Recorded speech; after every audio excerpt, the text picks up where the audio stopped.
All right, let's talk about the global silver market. Right now, it's showing signs of some pretty unprecedented structural tension. And look, this isn't just about the latest price swings. It's about a fundamental disconnect that I think sophisticated investors really can't afford to ignore. So in this analysis, we're going to take a calm, data-driven look at exactly what's happening. Let's get right into it. The tension really starts right here, with these two numbers. So on the left, you got the Western paper price from the London Bullion Market Association, the LBMA, quoting silver around $77 an ounce. But then you look to the right, in key physical markets like the Shanghai Gold Exchange, and deliverable physical metal is trading closer to $86. This isn't some minor discrepancy. It's a huge signal that the market is under some serious strain. That gap, that's a physical premium of nearly 12%.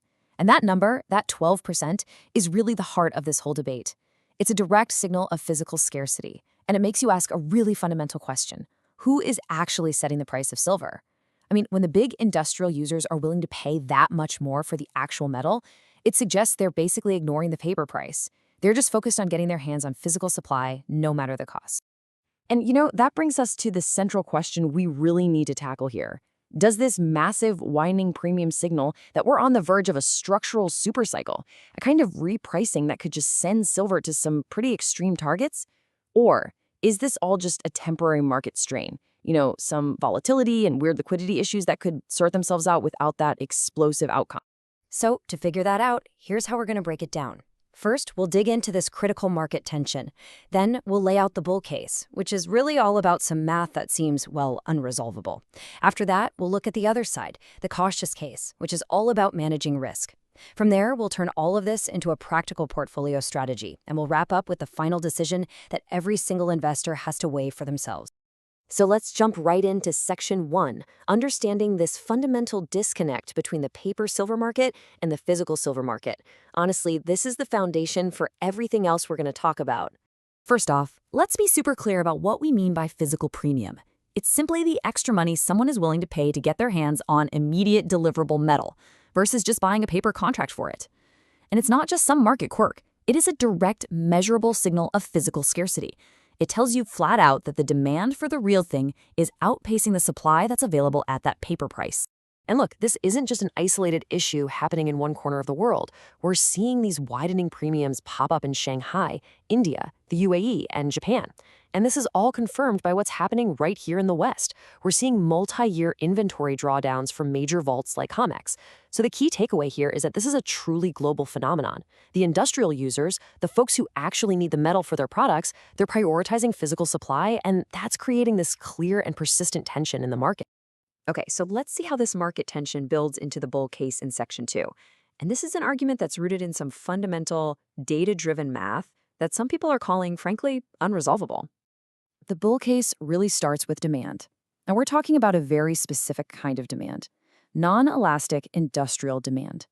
You see, silver is an absolutely critical, non-substitutable ingredient for things like solar panels, electric vehicles, advanced electronics, and the huge expansion we're seeing in AI data centers. The demand here isn't discretionary. It's not a nice to have.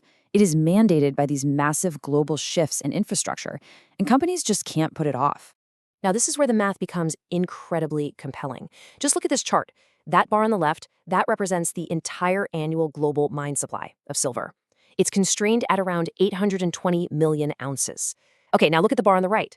That represents the reported paper shorts, a massive derivative liability that totals over 4.4 billion ounces. This visual right here perfectly illustrates the staggering asymmetry that's at the very heart of this market. Let's try to put that into perspective. It would take nearly 5.5 years of total global mine production just to cover the current paper liability. Just let that sink in for a moment. This isn't speculation. This is what we call the money math at the core of the bull thesis. The numbers themselves are screaming that there's a profound structural vulnerability here. And the only logical conclusion you can really draw from that math is this.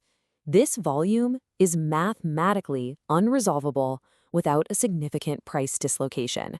The current setup, where the paper promises are more than 5 times the annual physical supply, well, it just can't last forever without the price having to dramatically adjust to reflect that physical reality. So this scarcity paradigm leads to some pretty serious price targets from institutional analysts.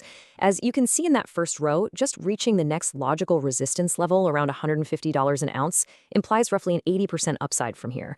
But if you look at the second row, a peak cycle target, like the one modeled by Bank of America, could be as high as $390. Now, these aren't just numbers plucked out of thin air. They're derived directly from this kind of structural assessment. But of course, any sophisticated investor has to consider all the angles. So let's pivot to Section 3 and look at the cautious case. Now, this perspective doesn't deny the facts we've just laid out. Instead, it applies a disciplined skepticism to the timeline, the magnitude, and the path of any potential repricing. So, a primary risk here is regulatory intervention. In moments of extreme stress, you have to remember that derivative exchanges have the power to step in. They can do things like dramatically raise margin requirements, which makes it super expensive to hold on to your positions. They could even go so far as to force a cash settlement at a reference price, just to maintain stability. Their goal would be to cool the market down, but the effect would be to break that upward momentum toward those huge price targets. And this really highlights the two different types of demand that are at play in this market. On one side, you have the industrial demand. It's non-elastic, it requires actual physical metal, and it sets a hard price floor. But then you have the financial and speculative demand, and that's highly volatile. It can be satisfied with a simple cash settlement, and it's extremely susceptible to the kind of momentum breaks that regulatory action can cause. That volatility is a key risk you have to factor in. And on top of that, there are other factors that could complicate the timeline. For instance, is that 12% premium a pure signal of scarcity, or is some of it just logistical friction? And what about those massive short positions? Can they just be rolled forward indefinitely? What if we see a cyclical pause in global spending, or if some geopolitical event stalls all the momentum? A disciplined analysis has to model for all of these uncertainties.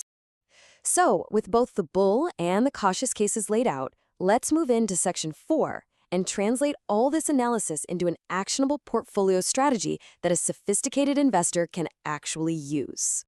Now, what's really interesting is that both the bull perspective and the cautious perspective, they actually agree on one key thing: establishing a foundational 5 to 10% core position in physical silver is just prudent risk management.